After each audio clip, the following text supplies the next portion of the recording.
Your Excellency Abdullah Shahid, President of the 76th United Nations General Assembly, Your Excellency Secretary General Antonio Guterres, Your Excellency President Moon Jae-in, and distinguished leaders from around the world, it is an honor to be here today, where BTS appointed as special presidential envoys of the Republic of Korea. We're here today to share the stories of our future generation.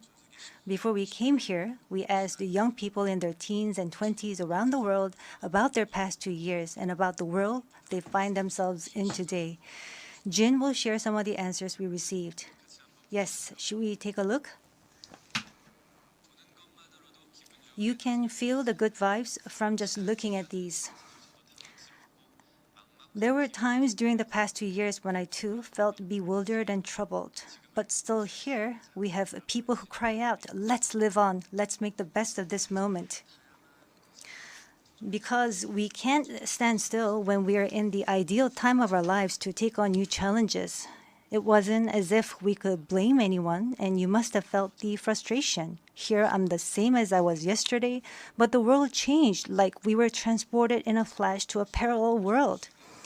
I was saddened to hear that entrance and graduation ceremonies had to be canceled. These are moments in life you want to celebrate, and missing out on them must have been upsetting.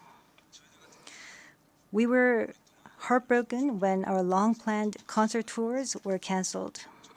And for a while, we yearned for the moments we wanted to make complete. Yes, it was a time for us to mourn for the things that COVID took away from us. A time to discover how precious each and every moment we'd taken for granted were. Suga mentioned the precious things we'd taken for granted, and lots of people answered our question by sharing pictures of their precious moments. Many people showed how they share their moments with nature. I think during these 2 years, they found dear the time they experienced and care for nature. Yes, but maybe because we feel an encroaching sense of dread that our time on this earth is limited, we just talked about the things we mourn, and I shudder to think about mourning for the earth. Everyone agrees that climate change is an important problem, but talking about what the best solution might be, that's not easy.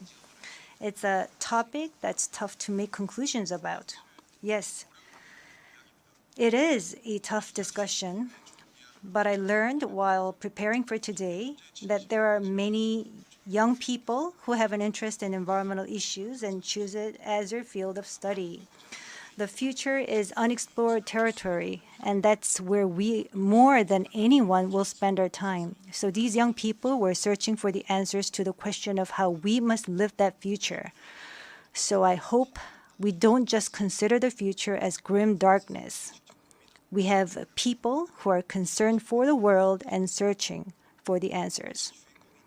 There are still many pages left in the story about us, and I thought we shouldn't talk like the ending's already been written.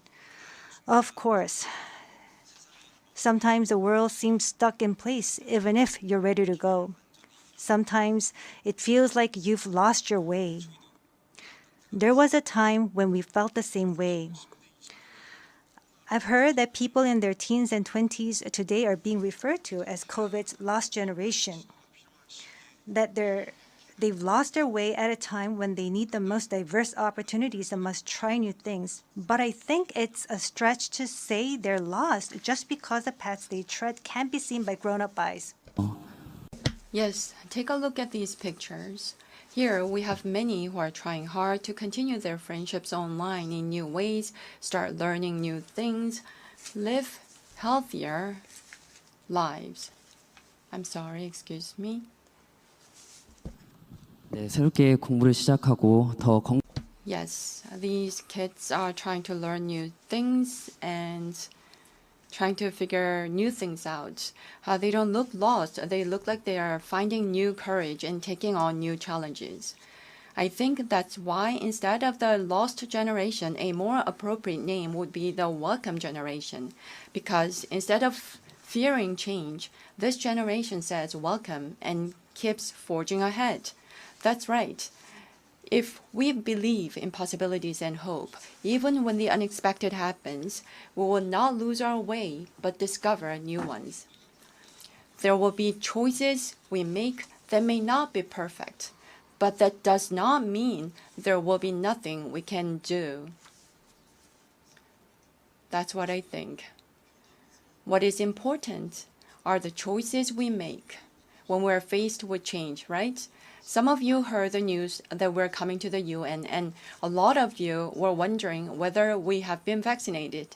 And I'll take this opportunity to say yes. All 7 of us, of course, we received vaccinations. The vaccination was a sort of ticket to meeting our fans waiting for us and to being able to stand here before you today. Just like we said in our message today, we too are doing the things that we're able to do right now. Like the vaccinations, efforts are continuously underway to keep this new reality going forward. And I think the day we can meet again face to face is not far away. Until then, I hope we can fill each of our days to the brim with positive energy. We thought the world had stopped, but it continues to move forward. I believe that every choice we make is the beginning of change, not the end. I hope that in this nascent new world, we can all say to each other, welcome.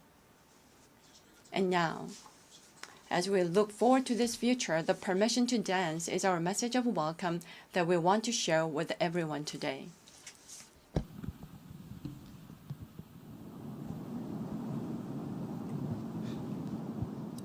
It's a that opinion when your heart's just like a drum, beating louder with no way to guard it. When it all seems like it's wrong, say along to Elton John, to that feeling we're just getting started.